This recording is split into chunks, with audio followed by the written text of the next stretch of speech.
Hello friends, কেমন আছেন সবাই? আশা করছি সবাই ভালো আছেন। আজকে নতুন একটি রেসিপি নিয়ে চলে আসলাম। আজকে রেসিপিতে থাকছে অরেঞ্জ কেক। আমি আজকে কোনো রকম ডিম বা অরেঞ্জ ফুড কালার ছাড়াই এই অরেঞ্জ কেকটি করে দেখাবো। আশা করছি সবার ভালো লাগবে। প্রথম থেকে শেষ পর্যন্ত ভিডিওটা দেখবেন। তো কথা না বাড়িয়ে চলুন দেখে নিই এই অরেঞ্জ কেকটি তৈরিতে আমি কী কী নিয়েছি। প্রথমেই লাগছে অরেঞ্জ। আমি এখানে 3টি অরেঞ্জ নিয়েছি। অরেঞ্জটা খুব ভালোভাবে ধুয়ে নিতে হবে। তো আমি অরেঞ্জটা খুব ভালোভাবে ধুয়ে নিয়েছি। এখন লাগবে একটা গিটার। তো আমি এখানে একটি গিটার নিয়ে নিয়েছি। গিটারের এই চিকন পাশটা দিয়ে আমি অরেঞ্জটার উপরের যে খোসাটা আছে সেটা এখন গ্রিট করে নেব।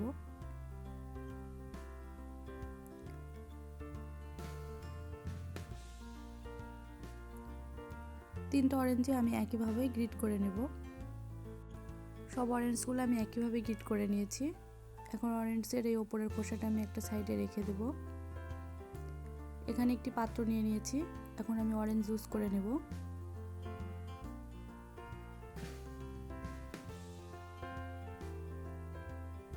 তো সবগুলো অরেঞ্জ আমি একইভাবে জুস করে নেব। এছাড়াও আমি অরেঞ্জ কেক তৈরিতে কী কী নিয়েছি দেখিয়ে দিচ্ছি। নিয়েছি অরেঞ্জ জুস, চিনি, ময়দা, টক দই, অরেঞ্জের যে খোসাটা গ্রিট করেছিলাম সেই খোসাটা, বাটার বা ঘি, বেকিং সোডা, বেকিং পাউডার। কেকের ব্যাটার তৈরির জন্য নিয়ে নিয়েছি একটি মিক্সিং বোল। দিয়ে দিচ্ছি টক দই। আমি এখানে 3 চামচ পরিমাণ টক দই নিয়েছি। আপনারা যতটুকু কেক করবেন তার পরিমাণ অনুযায়ী টক দইটা নেবেন। দিয়ে দিচ্ছি 1/2 কাপ পরিমাণ চিনি। এখন টক দই আর চিনিটা একটু ফেটিয়ে নেব।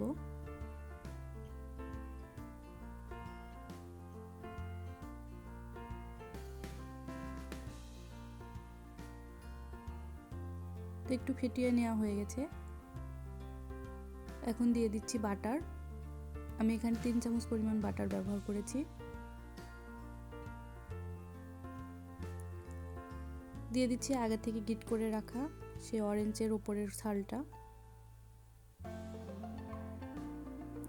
এখন সব কিছু খুব ভালোভাবে ফেটিয়ে নেব।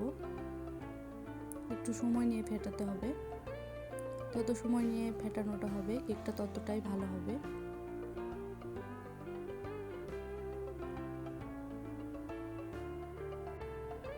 সব কিছু খুব ভালোভাবে ফেটিয়ে নিয়েছি। এ পর্যায়ে দিয়ে দিচ্ছি ময়দা।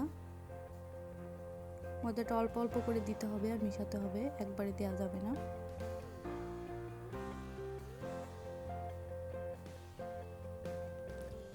মিশানোর কাজটাও একটু সময় নিয়ে করতে হবে, তাড়াহুড়া করা যাবে না।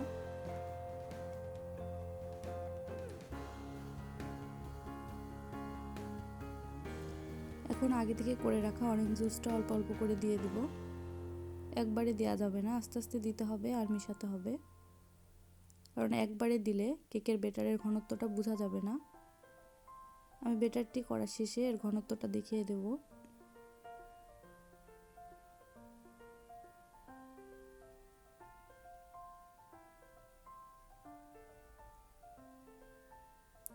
দিয়ে দিচ্ছি 1/2 চামচ পরিমাণ বেকিং সোডা।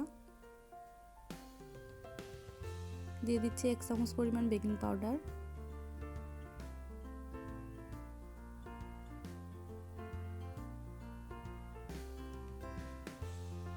সব কিছু খুব ভালোভাবে মিশাতে হবে।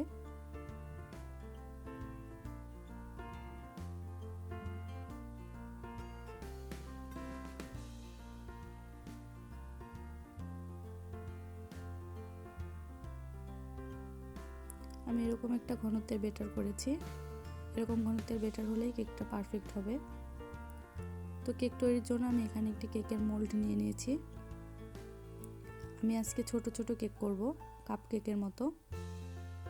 তো তেল ব্রাশ করে নিচ্ছি। তেল ব্রাশ করা শেষে কেকের যে বাক পেপার থাকে সেই পেপারটা দিয়ে দিচ্ছি। আপনার এই পেপারটি না থাকলে আপনাদের কাছে যে পেপার থাকবে সেই নর্মাল পেপার দিলেও হবে। তুমি আবারও একটু তেল ব্রাশ করে দিচ্ছি উপরে।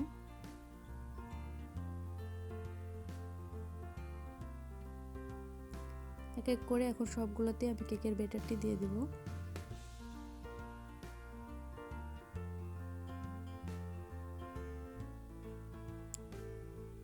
তো একবারে ভরে কেকের ব্যাটারটি দেওয়া যাবে না, কারণ কেকটা ফুলে বড় হয়ে যাবে, তো একটু কম করেই দিতে হবে। এখন উপরে আমি ডেকোরেশনের জন্য কিছু কিশমিশ এবং কিছু বাদাম দিয়ে দেব।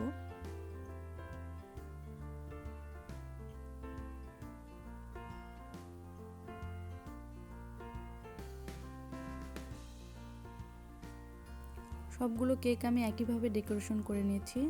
ডেকোরেশন করা শেষে কেকের মোল্ডটি ধরে একটু ঝাঁকিয়ে ট্যাপ করে নিতে হবে, যাতে করে কেকের ভিতরে কোনো বাতাস না থাকে। বাতাস থাকলে কেকটি ভালো হবে না। আমি কেকটি ওভেনে করব, এজন্য ওভেনটি 10 মিনিট আগে প্রিহিট করে নিয়েছি 180 ডিগ্রি তাপমাত্রায়। তো 10 মিনিট পরে আমি কেকের মোল্ডটি ওভেনের মধ্যে দিয়ে দেব। কেকটি হতে 20 থেকে 25 মিনিটের মতো সময় লাগবে। তো 180 ডিগ্রি তাপমাত্রায় দিতে হবে। আর আপনারা যদি চুলায় করেন তাহলে 40 থেকে 45 মিনিটের মতো সময় লাগবে কেকটি হতে। তো আমি 20 মিনিট পরে কেকটি চেক করে দেখছি হয়েছে কিনা।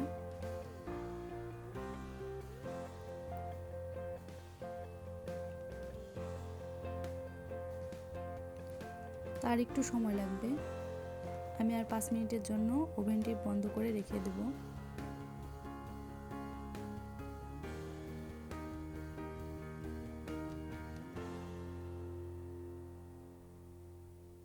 ওভেন বন্ধ করে রাখলে ওভেনের ভিতরে যে হিট আছে সেটাতেই 5 মিনিটে কেকটি হয়ে যাবে। তো আমার কেক রেডি। মোট 25 মিনিটের মতো সময় লেগেছে আমার কেকটি হতে। ওভেনের হিটের উপরে কম বেশি সময় লাগতে পারে।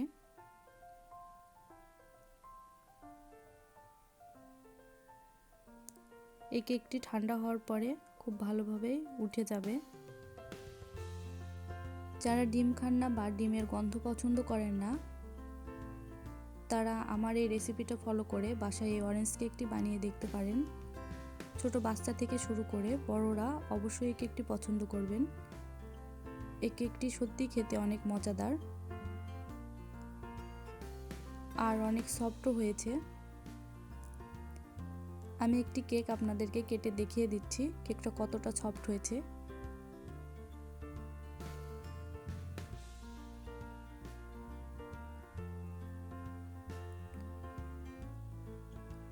দেখুন কেকের ভিতরটা কতটা সফট হয়েছে এবং কোনো রকম ফুড কালার ছাড়াই কেকটা দেখতেও অনেক সুন্দর হয়েছে। আজকের মতো এই পর্যন্তই। সবাই ভালো থাকবেন, সুস্থ থাকবেন। আমার এই রেসিপিটা কেমন লাগলো তা অবশ্যই কমেন্ট বক্সে জানাবেন। আমার চ্যানেলটি যদি সাবস্ক্রাইব না করেন তাহলে অবশ্যই আমার চ্যানেলটি সাবস্ক্রাইব করে আমার সাথেই থাকবেন, যাতে করে নতুন কোনো ভিডিও দেওয়ার সাথে সাথে নোটিফিকেশন পেয়ে যান।